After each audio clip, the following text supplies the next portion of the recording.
12 o'clock.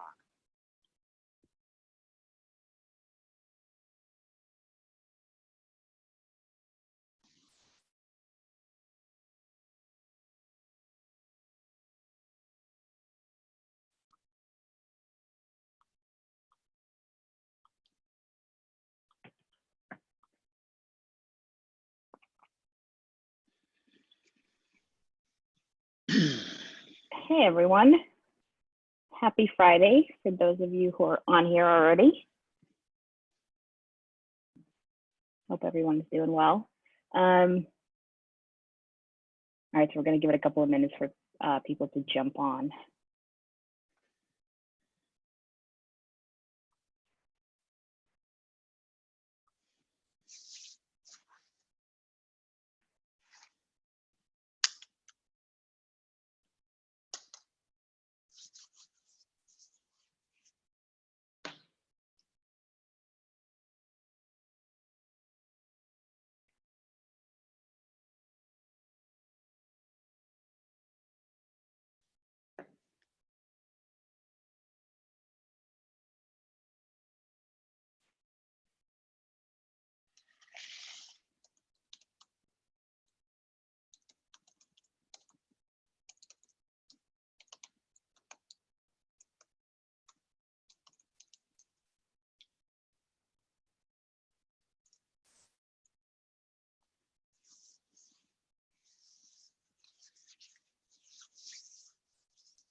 Hey everyone, we're just giving it a couple of minutes for everybody to join.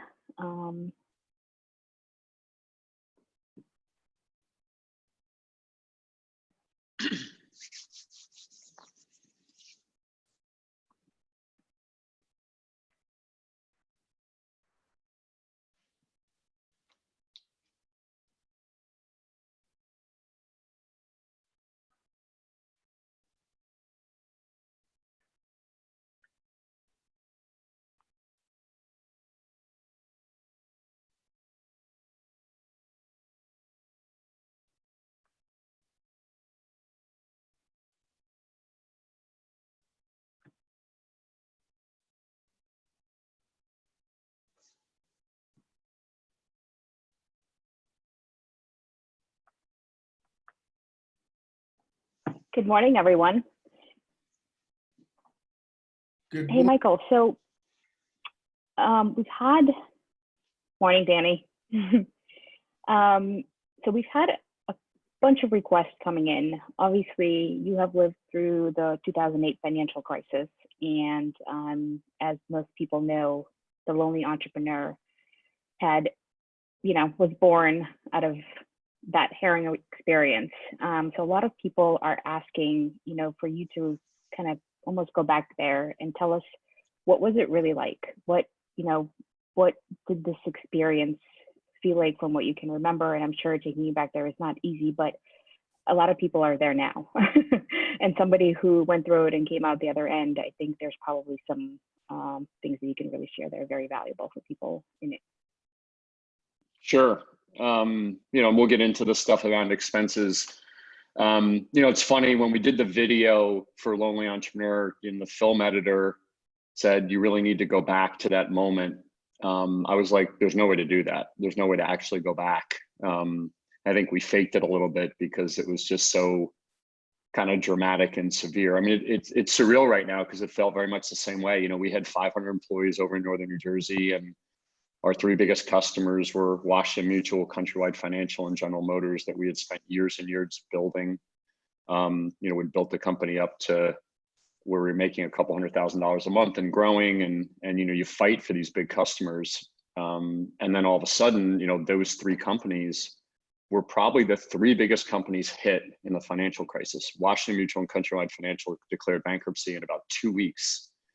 In October of 2008, and General Motors, as we all know, got a bailout. So, that and a couple of others, 50% of our revenue was gone. And, for me, my family had invested a lot of money in the business. I had private equity venture capital investors at the time. And, you know, there was, you know, as a leader of a company, you like to say, okay, there's always a path. And to be honest with you, there was no path that made sense. The numbers just did not make sense. And but that's exactly it, is because when you wake up, where do you go? How do you know, right, where to turn left, turn right, go straight, go back? Victoria, I've shared this with you before. You know, the one thing that you knew, it's like you're sitting on the beach reading the Wall Street Journal and a tsunami's coming, right? You knew that a Right. 500-person company, while a decent sized company, is nothing in the grand scheme of, you know, Bear Stearns collapsing. So the one thing that we knew was that all the normal ways were not going to work, because if you Right. did the math and you said, can I go to a bank? You know, can I go to customers? Could I go to my private equity guys and ask for more money? I mean, you just like, none of that's going to work. So you literally, you think of it and you go, I'm going to drive down a one-way street. Like, who cares, right? The world's collapsing. So what's the rub? And the hard part about it, there's a lot of hard parts about it, is first and foremost, you've got to get your arms around leading, right? You've got to understand that everybody's watching. Right. Number two, you have to also be able to plot a plan, right? And say, this is what we're going to do, you know, to my parents, to my brother, to employees. And you have to be honest at the same time. The math just didn't work, right? We needed $1 and we needed $10 and we had one, right? So you can only spin that so many different ways. But what you start to realize is that, okay, it doesn't matter. You know, myself, and I told my team, I was like, make it up. I was like, don't kill anybody, don't break any laws, but all's fair at this point, because So there, you know, the world, the normal rules no longer apply. rules, forget it. Right. I mean, just 2 + 2 is 5, right? How do we get from point A to point B and serve our customers and try to do the best we can with employees? And then at some point, you're just like, if you get, and a lot of my advice to everybody now, if you get caught up in the what if, the math doesn't work. Like, you're like, okay, like, it just doesn't make sense. So what you have to do is, I mean, you hear me use this analogy all the time. It's the Apollo 13 analogy, where Tom Hanks is, right, and the spacecraft is all fucked up, and Kevin Bacon's character says, well, what about this and this and this and this? And Tom Hanks says, listen, we need 111 things to go right. We're on number 7. Work the problem. And you just had to shift into that and start to just try to execute. And literally, we got kicked between the legs 10 times a day. Customers saying they're leaving, you know, credit drying up, and you just stop noticing.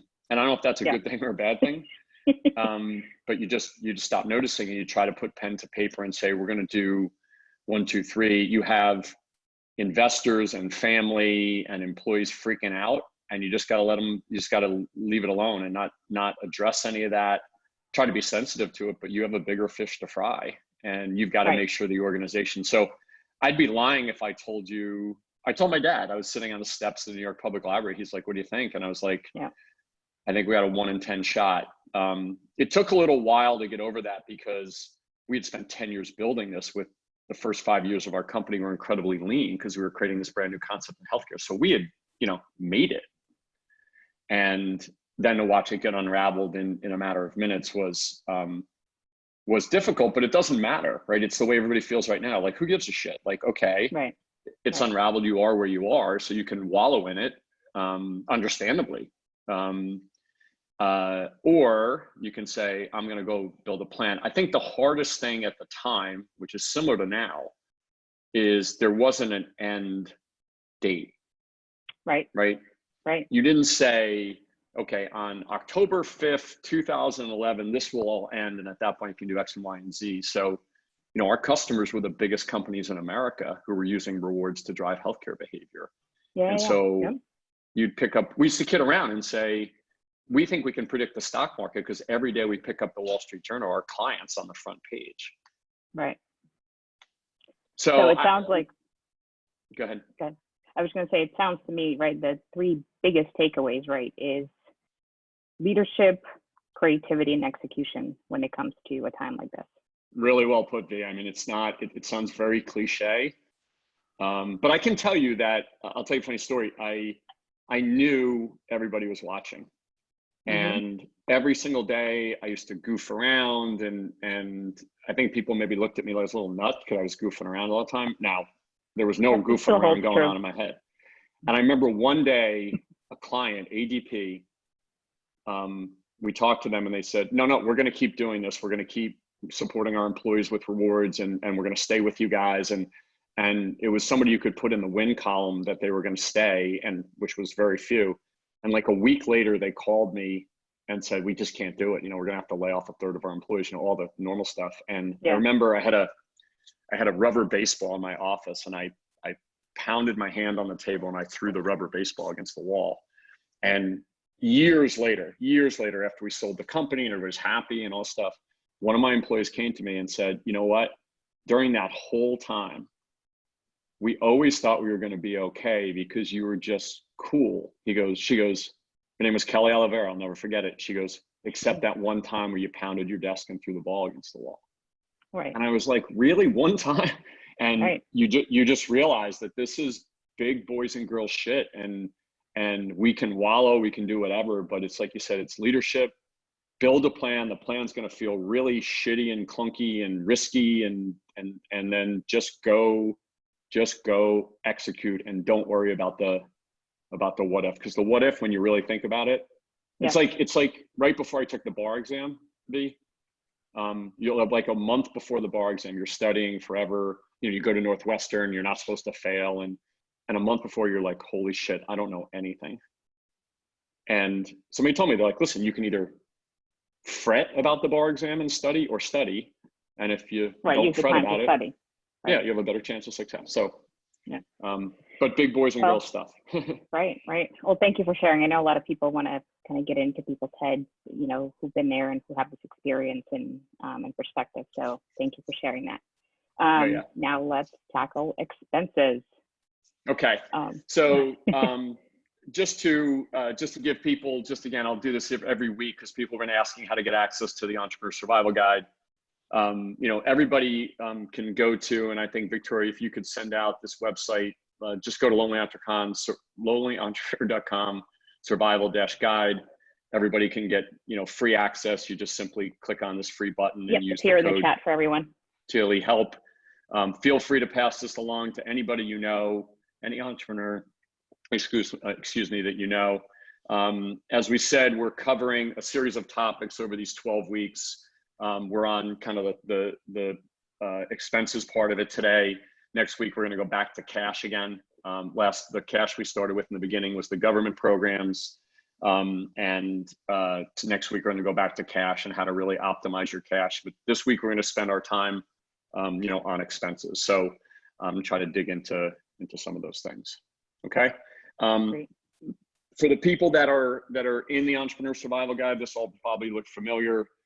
We've tried to organize as much as we can about, you know, all the different pieces of it, and we're going through these kind of systematically one by one. You know, we did cash last week, and this week we did revenue week before cash, and this week we're going to focus on expenses. Also, everybody should know that at the end of this, all of the recordings of these fireside chats are here at the end.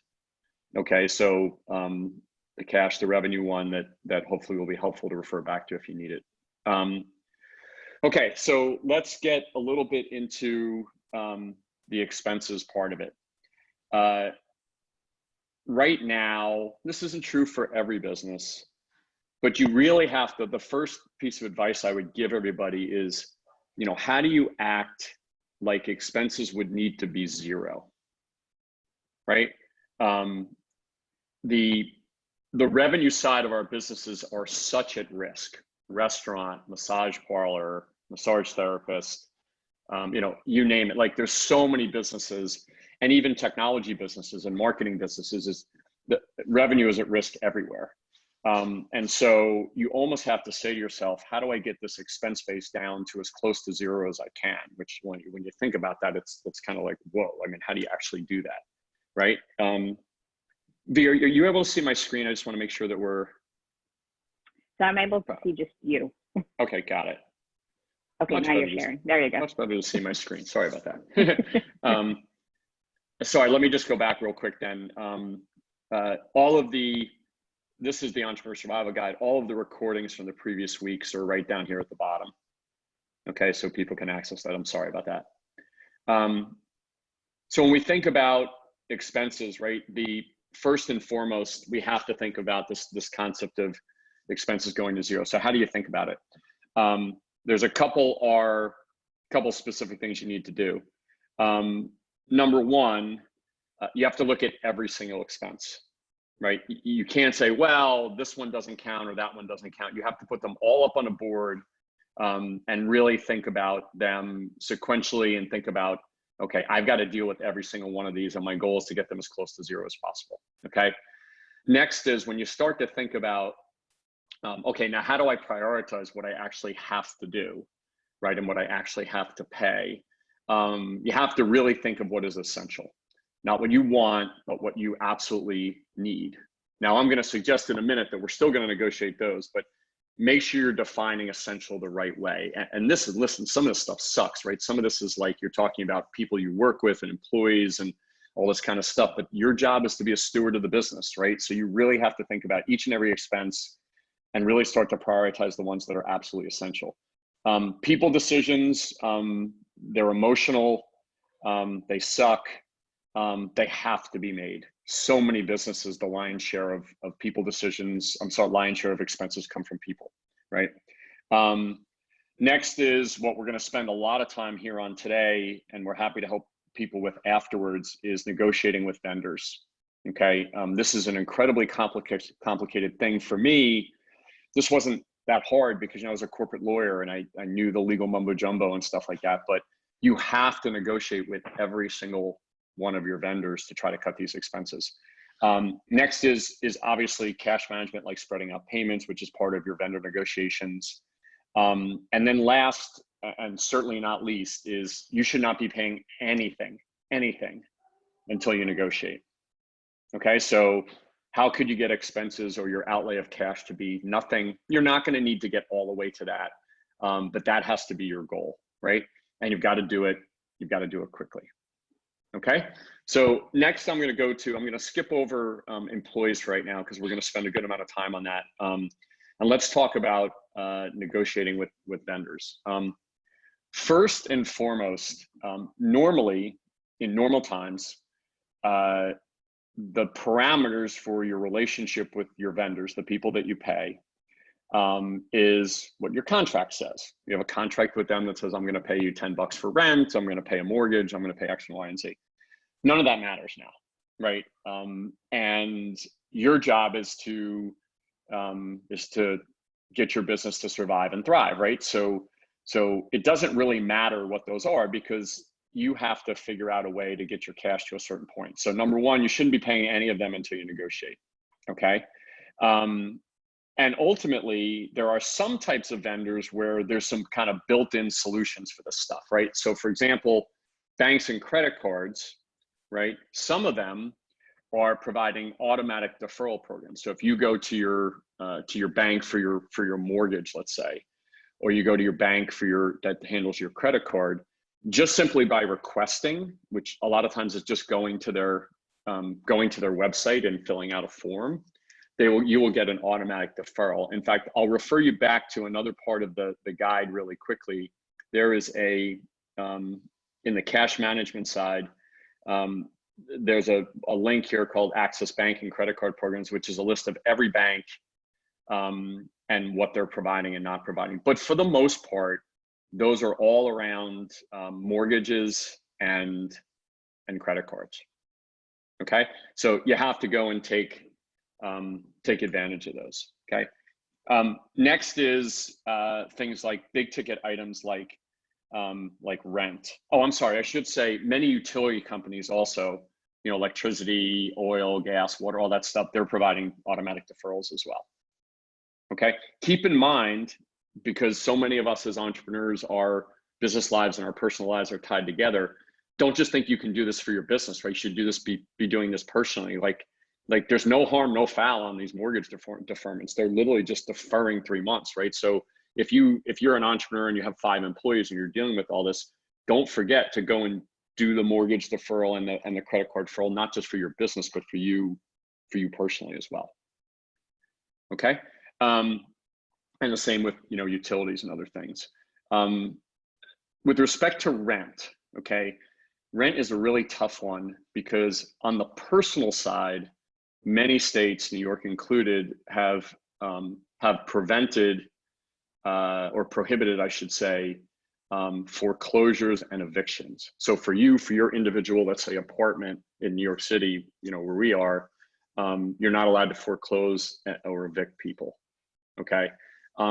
What you should realize is that doesn't mean they can't put you in default, right? So you should be going to these people and saying, hey, you know, you know, you can't evict me, you can't foreclose on me, but I also don't think you should touch my security deposit, and you can't put me in default. And that hasn't been dealt with by the law. And it's just a little bit of a nuance. The bigger problem is that that's for your personal rent. There's been nothing that has come out for business rent, right? Nothing legally that prohibits a landlord from doing 1, 2, 3. That being said, as you can imagine, almost anywhere throughout the country, landlords, many of you know that my family has real estate in New York City. Landlords are saying to themselves, you know, I can be really heavy-handed with my business tenants, but if I am, I'm not going to have tenants in 3 months. I mean, think about the glut of office space that's going to exist in cities all over the country. So you have some negotiating leverage, even if your landlord is not particularly sympathetic. Okay, so I would go to them and I would go to your landlord and I'd say, listen, you know what's going on. You know, it's going to be difficult for us to take care of this stuff, and I need you to defer us at least for 90 days, maybe longer. Some landlords will come back and say, we're gonna default you, we're gonna do this, that, and the other thing. It doesn't matter. Like, you should not be paying them another dollar of cash. It is going to be incredibly difficult to get somebody evicted in the next 6 months for anything. Now, listen, I'm an ex-lawyer. I'm not telling you you're supposed to ignore your legal agreements, but right now we're all in survival mode. Like, this is the stuff that has to be taken. And that's why you see this point here. Don't worry too much about the legal agreements. It doesn't matter, right? You've got to negotiate. You've got to negotiate with the leverage that you have to go to a landlord and other creditors and say, listen, I can't do it. Okay. That applies to everything. That applies to your marketing consultants. That provides, like, you should be going to every single person and saying, I need to spread out my payments. I need to restructure our contracts. I can't pay you for 3 months. Like you should be going to them and looking at cash as the arbiter. Like, that's it. All the other stuff doesn't really matter. Now, of course, we want to maintain relationships. Of course, we want to not throw our vendors out and all that kind of stuff, but you have to go to them and have candid dialogues and said, listen, I need your help. I need your help to defer what I owe you, to continue to provide services and stretch it out over time, or to minimize the cash impact of that, and all that fun stuff. Okay. I actually believe, and we're actually about to release some content on this, I actually believe the future of vendors is going to be, not just vendors, but employee, is going to be results-based pricing, where many vendors, because of all of the glut of services that are going to be available, are actually going to have to price their services purely on results. Social media people, PR people, where they're not going to get paid any base thing. And even employees, I think that instead of a normal employee compensation being, you know, if you earn $100,000, you get, you know, you have a $90,000 base and a bonus of 10%. I think those are going to look much more like 50,000 base, and 50% of your compensation is tied to whether you drive the actual results that you're accountable for. So this is the world that is changing under our feet, and we're talking about, you know, whatever it is, 6 months, a year and a half of until the stuff gets back to normal. So never going to tell you to break your legal agreements, but break your legal agreements. Okay. There is also, now that I've said that, there's also a provision in contracts that's called force majeure, which is really a catch-all provision that that is designed for kind of unforeseen things, acts of God, as they like to say. in which people can get out of contracts for these unforeseen circumstances. Unfortunately, many force majeure provisions have a laundry list of things, like it says it's this and this and this. Many of them don't have something like a pandemic. I actually just learned that the NBA provision with its players actually has pandemic in there. So it becomes a basis for negotiating. Now, I just told you, don't worry about the legal agreement. So this doesn't matter, but you should, to the extent that you have one. If your agreement does have a force majeure provision, you should be using that and saying, hey, we're seeking to get out of our obligations because of this. Even if yours doesn't list pandemic, you should claim that it is, because I think a lot of courts are going to be coming back. Not that ever the stuff's ever going to get to court, but you should just be aware of it. Okay. And then finally is another thing that you can take advantage of is vendor financing, right? So a lot of times, let's say, for example, you have an insurance bill and you need critical insurance for your business and you can't let that waiver. It might be something where you have a $5,000 bill that's due at one time.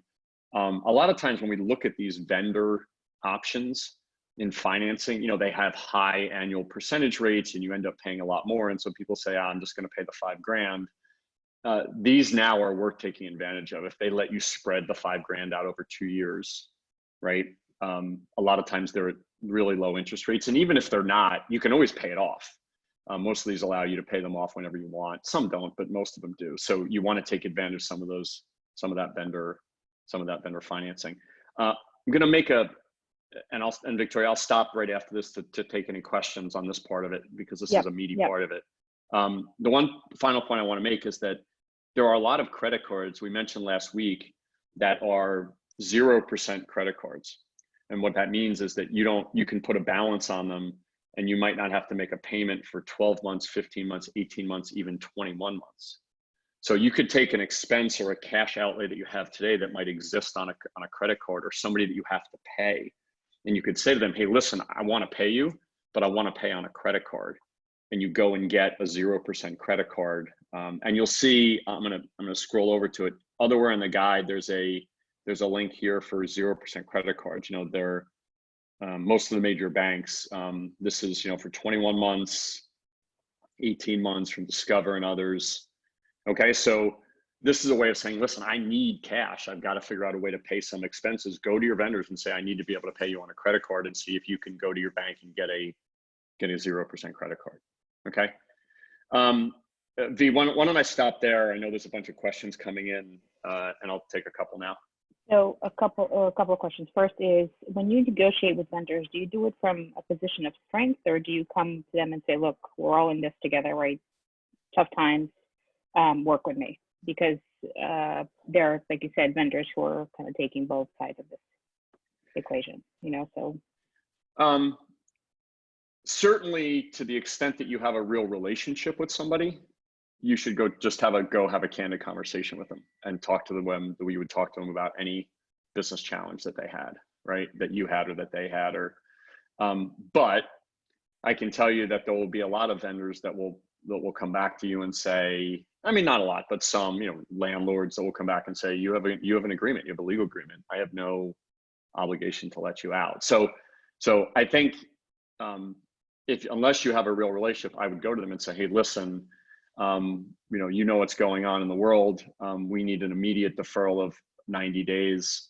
I can tell you that, for example, for those of you who live in New York City, there's a store called Paris Baguette, which is a kind of a bakery and a deli that happens to be one of the tenants in our real estate business. Their CEO basically wrote to every one of their landlords and said, we can't pay anything for 90 days. Right. And it's a big company. So I think you just got to go back and very candidly say, hey, listen, we're likely, we may be facing going out of business. So you can be as heavy handed as you want. But we need you to work with us on this. We're not going to pay you any other cash. And so I think I don't really think I'd describe it as a position of strength, but certainly from a position of leverage, I think anybody who's really, really forcing people right now that thinks they're going to, get into a court or whatever is really, really hard. So if you work with them and you try to come up with a plan, if you go to a marketing vendor and say, hey, listen, you can go after me for your want, or you can do what you want, but you're just, I'm not going to use your services. I'm going to go from there. And I don't mean to make it sound like it's all, really, really heavy handed, but at the end of the day, your job is to not have an outlay of cash when you can't have it. Right. Right. Okay. Another question, Mitch, with a category like workman's comp, you must have it. So do you go out and shop it? It's a great point. I would say that one of the techniques across all of this is to shop anything, right? When you're going and negotiating with somebody, I would shop virtually everything that you have, right? Just because there's always going to be somebody out there right now that's going to, do something cheaper. We're going to cover a little bit of this in cutting your expenses, being creative ways to get cheaper things. But absolutely, when you're talking about, if you have, like, for example, an insurance broker, tell them right away that they should be shopping this stuff. And that's where you could take, let's say a month from now, you have your workers' comp bill that comes up, or that's where you could not only shop it and get a lower price, but you probably could use that vendor financing to spend it over time. So you should be, we'll talk about it in a bit, but you should be shopping everything. Every major expense that you have. And obviously you can't shop your lease, your landlord in 5 seconds, but you can certainly do it in 5 weeks. I mean, who wouldn't take a new tenant right now? Right. Okay.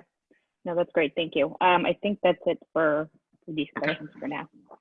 Terrific. Okay. So obviously we're talking a lot about, negotiating with vendors and this stuff is a little bit hard because there are some legal mumbo jumbos behind it, but I definitely would just take a strong stance and go after them and say, or go to them and say, hey, listen, I need your help. 90 days. I want to spread it out. I can't have any cash outlays, and just work through it. And hopefully, if you have some relationships there, they'll help you. You may have to negotiate hard, and right now, cash is king, because remember, landlords need cash too.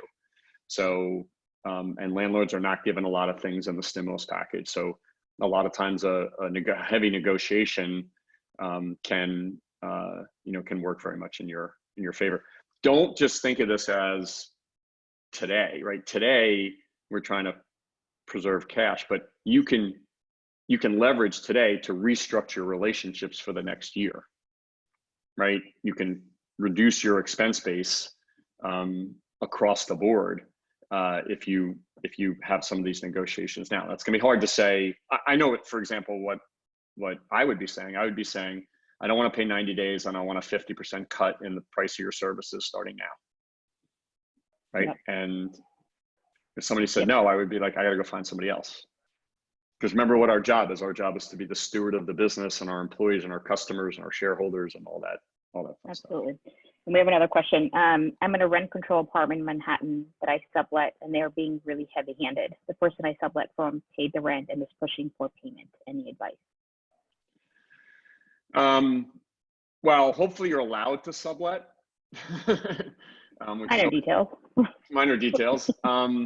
Listen, there are going to be a lot of landlords that are going to push, right? But certainly when you're talking about your own, like, personal real estate, like, there is not a court in New York City that's going to throw you out of your apartment in the next 3 days. Like, you just have to negotiate hard with them and be like, remember, there's a prohibition in New York. I believe it's for 90 days on any eviction or foreclosure procedures. So you have a little leverage, as silly as that sounds. So I would push back and say, listen, I can't pay anything for the next 90 days. You want to throw me out, throw me out. They're not going to throw you out. There's no mechanism to throw you out. And especially in New York, which is already a pro-tenant city, I cannot imagine that 4 months from now, there's going to be a rush of people are going to be thrown out of their apartments. So, but even in a sublet?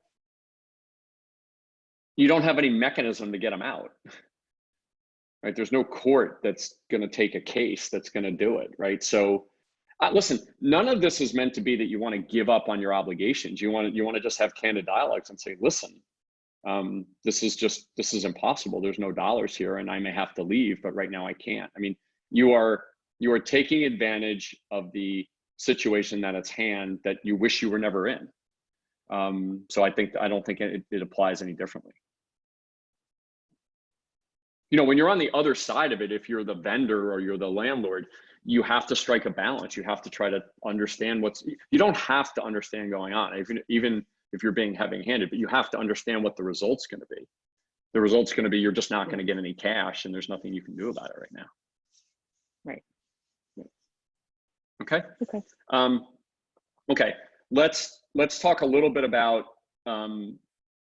employees, okay, and compensation. And we talked a little bit about this last week, and we'll probably talk about it every week. As many of us know, employees account for the vast majority of a lot of companies. I know back in Cent One in my days, you know, we had 500 employees, and it was a significant part of what we had. And you have to be super creative. Like, you know, you've got to get these numbers down, right? And so how do you go about doing that? Obviously, you can just have furloughs or layoffs, and that's, you know, that can do it. And I will just make the comment once, and then I'll move past it. You know, these are human beings. So I'm talking about it very functionally because we're running businesses, but let's never forget the human side of this, and that there are real people with real families. So I know what we did back in the day, and you know, encourage people now is like, how can you figure out a way to do it where everybody doesn't lose everything, right? So there's a couple of techniques for doing that. Number one, can you split one job into 2 or 3, right? So can you say, okay, I've got to reduce something. I've got, you know, 3 employees that each make $75,000 each, and they get health insurance and benefits. Maybe what I'll do is, instead of firing 2 of them, right, which I may have to do, I'm going to take the 3 of them and say to them, the 3 of you have to split up $75,000, right? And that way you can all keep your benefits, you can keep a job, right? Obviously, it's a much less, you know, lower paying job. Now, it may be for them that it makes more sense for them not to, and to collect unemployment and stuff like that. I'm not, you know, we have to be sensitive to all those things. But one of the things you can do, I know we were really sensitive back in the day, making sure people had benefits. So especially now with COVID, that may be something that's, you know, that's important. Next is, you know, you do have people that may have to work specifically for benefits. So you might otherwise have to let their position go, but can you keep them in place just so they can have the health benefits? Obviously, again, you have to strike that balance with what's best for them for, you know, things like unemployment. Some others may have to work for free for a while. You may have to say, listen, you know, we don't have any revenue. You of course can choose not to work, and you should go collect unemployment benefits, but we still need your help, because if we get the business going, growing, back on its feet, whatever it is, you can share in that. But the economics are the same for all of us. Obviously, you don't ever want to prevent people from, you know, from collecting unemployment and ultimately looking for another job. But we all know, I mean, there was another 5 million, you know, unemployment claims back back last week filed. So, you know, we're looking at a 15 or 20% unemployment rate on top of, you know, the people that already weren't working. So, you know, this is a reality that we're all going to face. And then the last one, which is something we all try to do in running businesses, which is tying compensation to results. You know, if you're a sales professional, you're very used to a meaningful portion of your compensation being tied to the results that you drive, you know, the sales that you drive. I think it's perfectly appropriate and fair to go to somebody and say, hey, listen, if you're responsible for this result, we're going to tie your compensation to it. In normal times, that might be, you know, hey, we, you know, increase our website traffic from this to that or whatever. Here, you almost have to go to another level, which is to tie those compensation to cash results. Like, how does it tie to you either increasing revenue or reducing expenses? If you really think about it, think about what we were talking about earlier. Let's say you're an accounting firm, right? Or you're an outsourced CFO, and you're looking at your revenue kind of dissipating. You know, could you go to a company and say, okay, company, I will go and negotiate with all your vendors for you, and I will take 20% of what I save, right? So take your finance services and package up. So the same thing could be true for employees. You know, how do you tie compensation, not just to results generally, but actually to cash? Again, takes tons of creativity. The other thing that's a little bit going into the other kind of segments we're going to cover here is there are other ways, obviously this is a terrible tragedy that we're all going through, but as you can imagine, there's incredibly inexpensive resources that are out there right now. First and foremost, you care about your employees, you care about the people that work for you. So I don't mean to ever dismiss that, but we have greater obligations to our constituents. And so, we'll get into a little bit those other types of things. So V, let me stop there. Any particular questions about some employee things? Nope. Okay, I think we're good. Great. So lots and lots of different ways to take advantage of, cheaper resources, which we're going to talk about in a minute. But the other things that you have to be able to do in reducing expenses is basically, taking off non-essential things that you have to delay. And listen, this makes us feel bad. Like it's like, I was making progress on my product. I was about to hire a new marketing person. I was about to roll out a new campaign.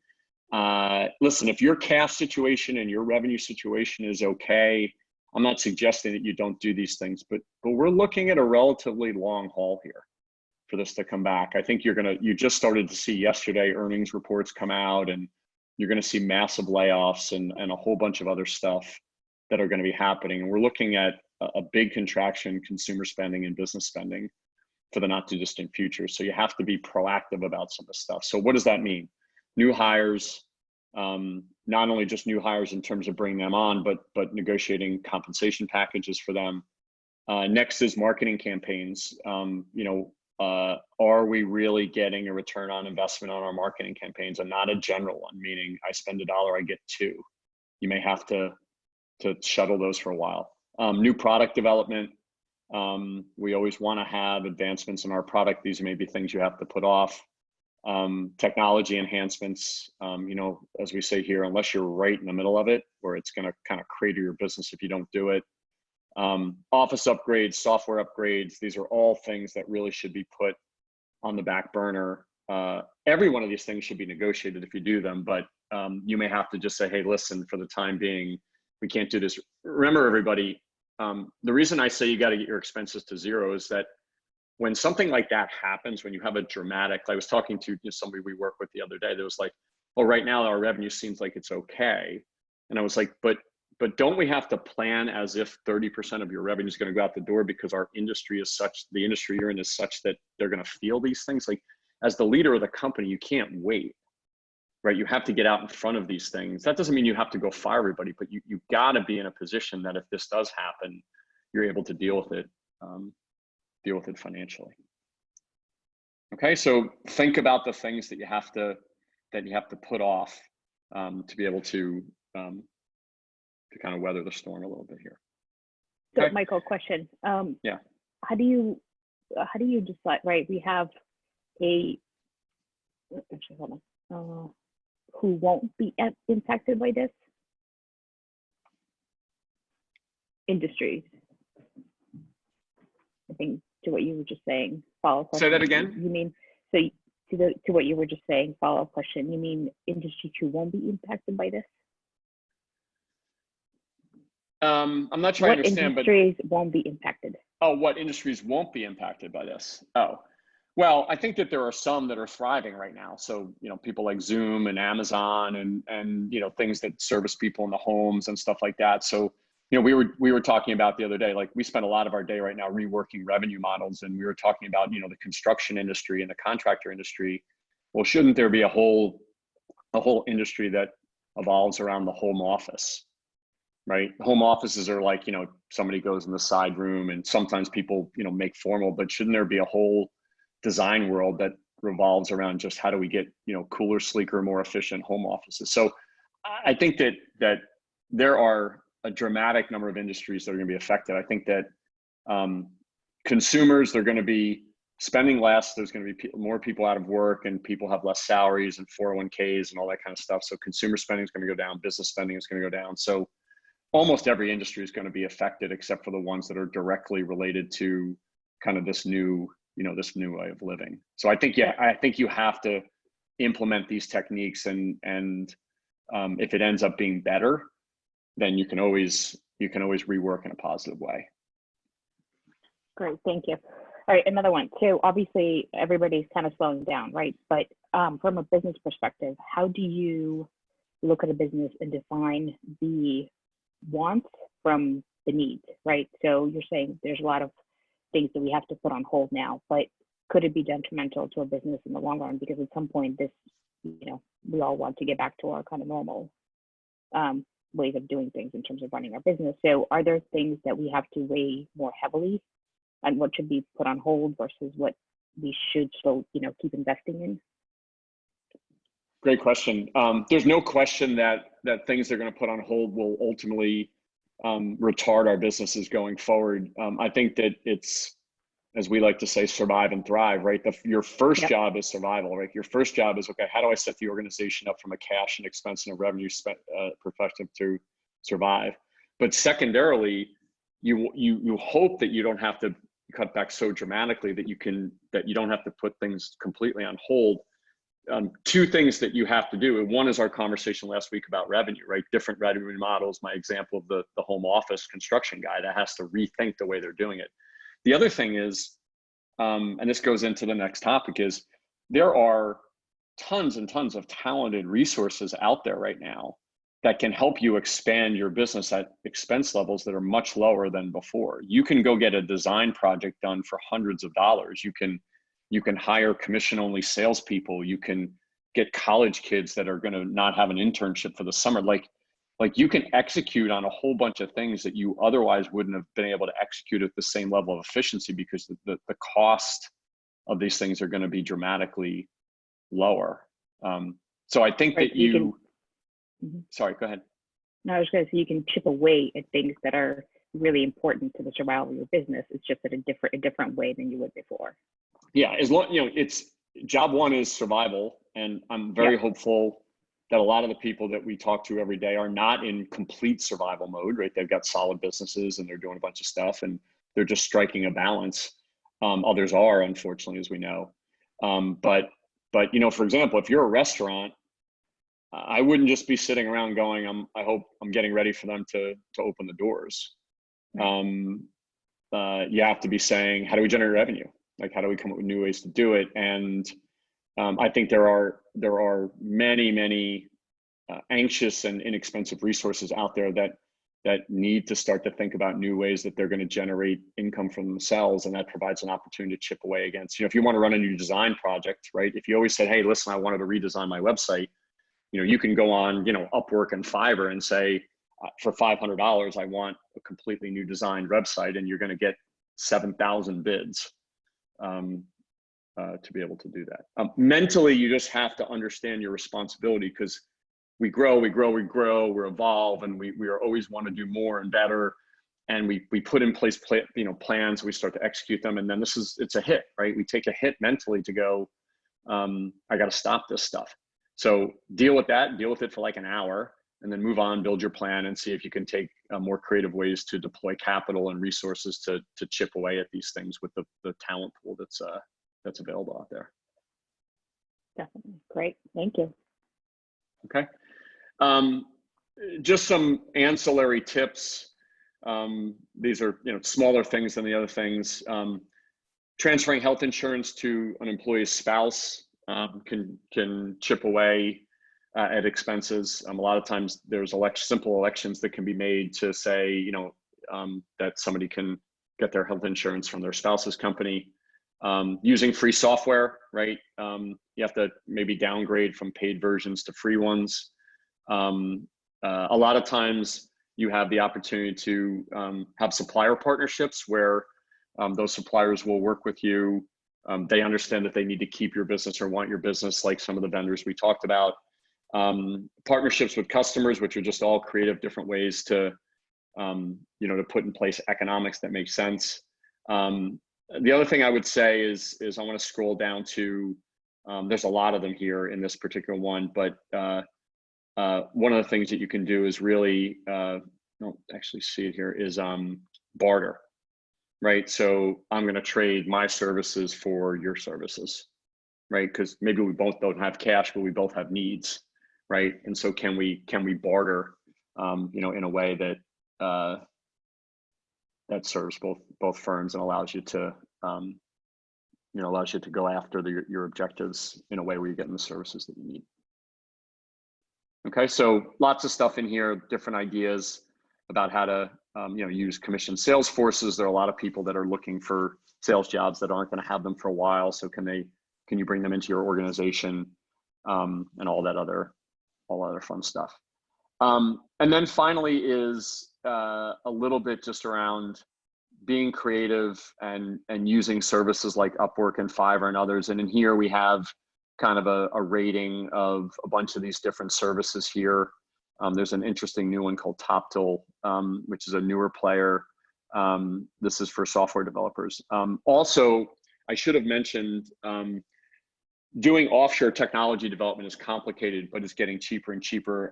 If anybody needs help with that, we have resources and partnerships that we offer that we might be able to help you get. If you're spending, $150,000 on IT and you're looking about how do I have to pull that back, there's ways to use offshore resources if you know how to manage them. So happy to talk to people like that, or talk to folks about that rather. And then you've got these freelancing websites that I can guarantee you that if you go on there and don't just think about what people typically think about, like a logo, think anything that you want to try to get done. Sometimes, it has to be managed, and remember, this is not just offshore anymore. This is not just people throughout the world. Those are people in the United States that are looking for work and looking for ways to earn things. But anything that you need done, there's lots of folks out there that I think will weigh in and be open to opportunities to do it at very cost-effective prices. Okay, and then finally is being creative about getting resources, right? This is, if you think about obviously the unfortunately tremendous number of people that are out of work. These are people that are looking for opportunities to earn income and are going to be very willing and able to align those two results. There are unfortunately lots of high school and college kids stuck at home who maybe came home from college and now we're expecting to have a summer internship. I just saw a couple of the big law firms that their summer associate programs have now been canceled. So these are people that are talented people out there that unfortunately are not going to have opportunities. Obviously, there's mentors and advisors. A lot of people have been very gracious about helping a lot of people for free just to help. And certainly you should be actively asking. You've got interns, right? So again, this goes back to kind of like, especially college kids and others that we're expecting to have an internship are not going to have it. And so you can take advantage of them for very, very low cost, if not free. Reach out to universities and alumni offices that can help you do that. And then finally, we talked about before the bartering or trading. Don't worry about your trading apples for apples, right? Just say somebody's got a service that, they have extra capacity and you've got a service that you offer. And can you swap and see if you can help each other. Okay, so obviously these are tough things to do. I think mentally and emotionally, sometimes it's hard to pull back, but remember what our job is right now. Our job first and foremost is survival. How do you get the cash to the position where you're doing okay? I can tell you that there are lots and lots of opportunities that are emerging. I'm thinking of one particular company that we work very closely with that sells its offerings. It has two offerings. It's called Manolo's in Whole Foods. And so they have soup and chili that are in Whole Foods, and they have two SKUs. And one of the challenges we face all the time is, okay, we're two products in all of Whole Foods, so how do we stand out? And now nobody's going into a store, right? And so we are now fighting on equal footing because now it's just digital marketing. And so it doesn't matter that a competitor has 30 units or SKUs. Now we're given almost an advantage to have the opportunity to do it. Another one of our close companies does pet telemedicine, right? Where before, everybody would go to the vet for everything for their pet, and their service gives you the ability to solve problems with your pet without going to the vet. Well, we were fighting the whole vet community to say, hey, listen, we're a compliment to you now. Nobody gets to go to the vet. This great company called Whisker Docs. So there are opportunities that are emerging if you first and foremost survive, which is cash expenses like we're talking about. And as we said, we're happy to help people with this.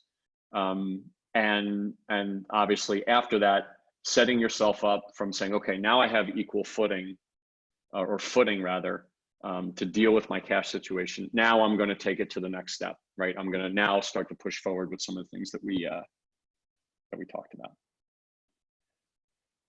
Okay, I know we'll take some more questions, but just wanted to remind everybody about just the Entrepreneur Survival Guide. It's just lonelyentrepreneur.com survival-guide. And I know, Victoria, I think you just texted that out to people. In addition to that, this week, we focused on expenses, and this recording will be in the survival guide, but next week we're going to go back to cash. So this is creative ways to generate cash, processes to optimize your existing cash. We will touch again on the SBA programs, which we touched on last week, which are moving and evolving. And while they're saying they're running out of money, I don't think they're ultimately going to run out of money because they're going to, I think, replenish it. But next week we're going to focus on cash, and then the week after that we're going to focus on, in week one we talked a lot about cash, but also how building a plan. And we're going to go back to getting into some of the stuff, which I think, Victoria, to some of the questions you had about, okay, how do you plan these moving parts together, with obviously cash and expenses at the core, but obviously how do you move revenue, and how do you move the other pieces as well. Great. Cool. So any questions? Ladies and gentlemen, do we have any follow-up questions for Michael? I think we covered a lot of people have been asking on and offline. I think we're good. Great. I think you covered a lot of ground here with expenses. Sure. Always available to everybody, as you know, so please do not hesitate to reach out to our team. We're working day and night to try to help as many people as we can. I think that take advantage of the Entrepreneur Survival Guide, as we said, and this recording will be, we'll put it up on YouTube, and we'll also put it into the Entrepreneur Survival Guide. I should have said at the beginning, I hope everybody is being safe and healthy, and look forward to seeing you guys next week. And to the extent that we can help along the way, please don't hesitate. So have a terrific Friday. Thank you, everyone. Hang in there and stay focused. Thank you. Have a good day, everyone. Bye-bye. Bye. Okay. Yes, we'll say goodbye.